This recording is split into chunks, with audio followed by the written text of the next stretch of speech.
Mr. Lotec here. It is May 21st. I've gotten most of the ribbing done on this side, only one half there, as you can see. You can see all the locking points. Everything pins in, and it's not done yet. But you see how it's locking along. It's pretty damn stout. Main ribbing could probably hold a V8 engine. That would be hilarious. But if you just pick it up, you can see it's just one solid thing.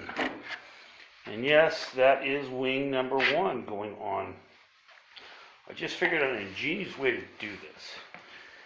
Coming in here, got clamped and glued right now and shot with brads.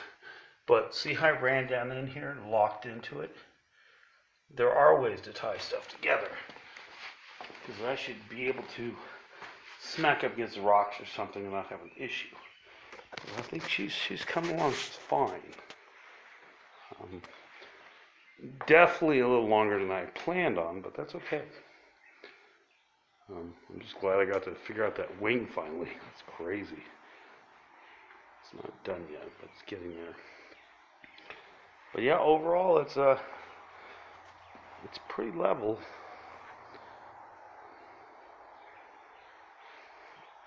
Now to do the other side. Fun, fun, fun. All right, I'm out of here. Talk to you guys later. Bye.